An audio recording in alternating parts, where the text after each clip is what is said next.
Hello, I'm Jennifer Holly Brickhouse, and today I'm going to present on Evelyn Boyd Granville and her life. She's 96 years old, and she's still alive today, somewhere in the Washington, D.C. area. But as we go through this presentation, I hope that you find her life as interesting as I have. Dr. Granville has a couple quotes that I really enjoy, and the first one is, "I always smile when I hear that women cannot excel in mathematics." She's obviously a woman who has excelled in mathematics. Another quote that she has is, "We accepted education as the means to rise above the limitations that a prejudiced society endeavored to place upon us." And so education was like a means to change. And so that's a very interesting quote also. Dr. Granville's background: she was born May the 1st, 1924 in Washington, D.C. She was one of two daughters. Her sister's name is Doris Boyd. She had an older sister, so Dr. Granville was the youngest. Her father is William Boyd. He was a janitor, chauffeur, messenger. He had many odd-end jobs throughout her life.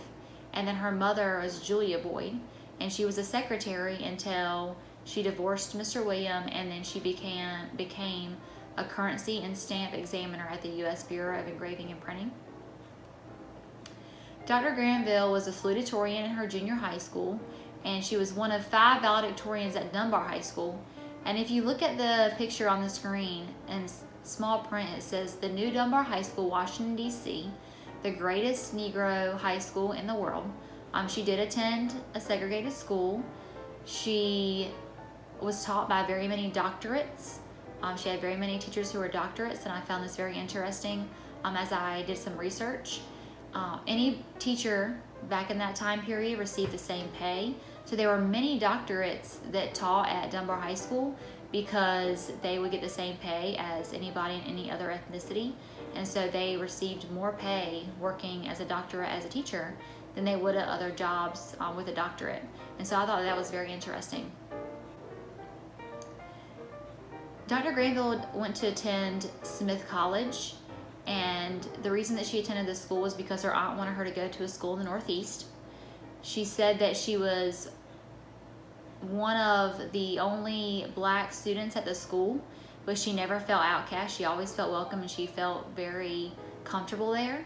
And her aunt actually paid $500 of the tuition. Her mom paid $500. And then the school, Dunbar High School, gave her a $100 scholarship.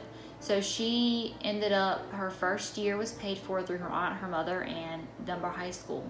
But after that, she was able to receive financial aid. And then when she decided to get her graduate degree, and she was deciding on what school, Yale offered her the best financial aid. So she decided to go to Yale, and that was the reason. I feel like that's very relatable for many of us today. We decide which college we're going to go to based on the financial aid. Dr. Granville was the second African American PhD. She continues to support Smith College, and this is a picture from the 2010 alumni reunion.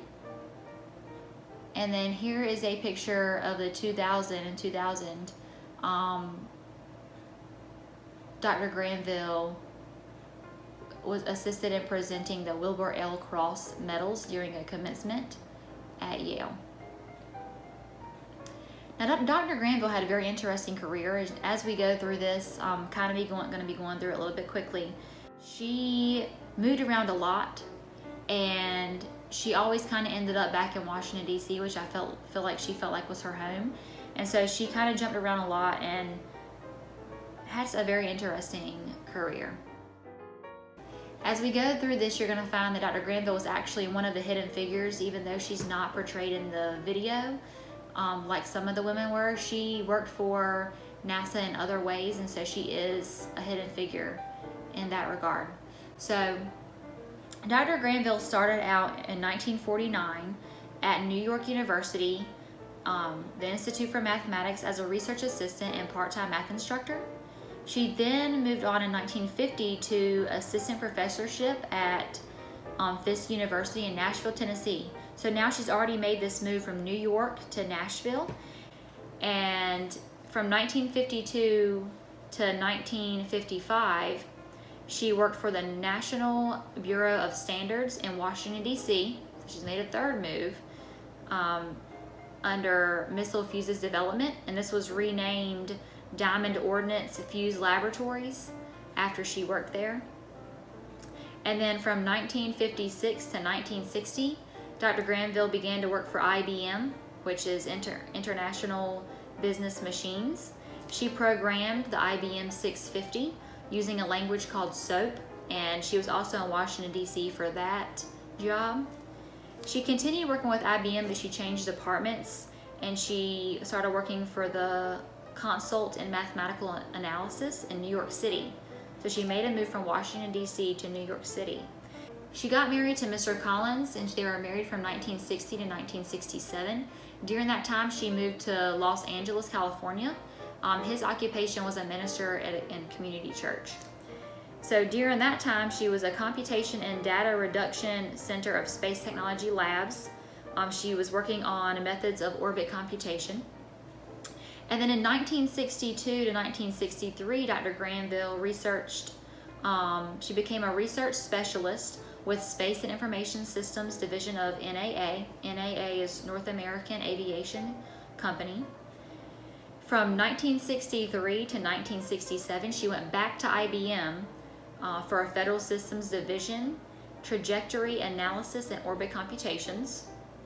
And then in 1967, she decided to start working at Cal State, and she was a professor, assistant professor of mathematics, and she taught computer programming and number analysis.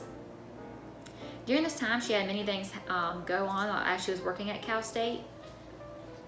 So during the time that she was at Cal State, she divorced her husband, and in 1968, she started working 2 hours a day in the 2nd and 5th grade classroom, trying to help improve mathematics and just give them a little bit of real world application.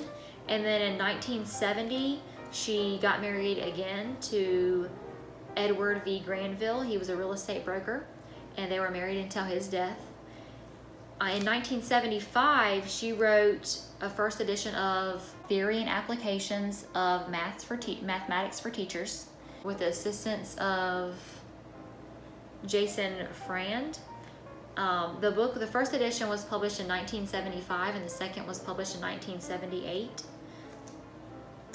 In 1984, she decided to retire from Cal State, and she made a move to Texas because that's where they always wanted to move. Her husband always wanted to move there, so they moved to Texas.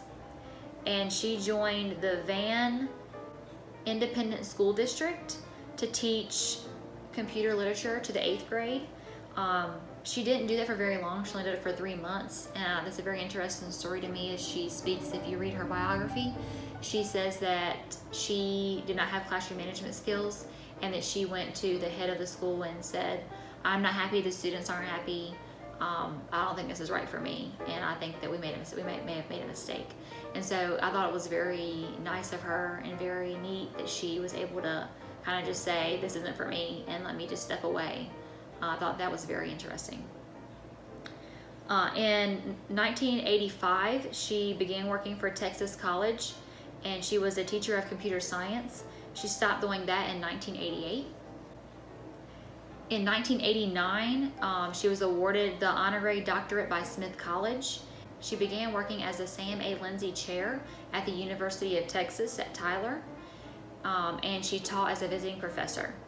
In 1997, she retired from the University of Texas at Tyler, and shortly after she retired, she was approached by Dow Chemical Company, and they asked her to be part of a program to visit public schools and just speak to the middle schoolers about mathematics.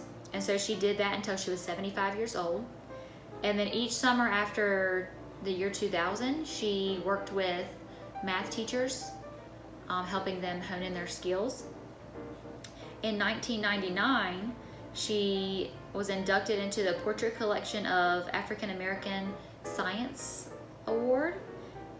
Her husband died in 2010, and so she decided to move into an independent living facility in Washington, D.C., closer to her sister. And so I didn't really realize what that was, like an independent living facility. She was able to play Scrabble each day, and she was part of many committees on food and recreation. She was very active as secretary and president of those committees. And then after the year 2015, the facility was going to close, and so they asked all of the residents to leave. And so she actually kind of started over in an apartment building, and she was learning how to cook again at 91 years old. Now, it's the year 2020, and the last thing that I could find on Dr. Granville was 2015, but she's 96 years old and she's still alive. I'm not sure where she is, but I'm sure she's around the Washington, D.C. area, because that's where she felt like she needed to be. I hope that you enjoyed the life of Dr. Granville as much as I have. Thank you.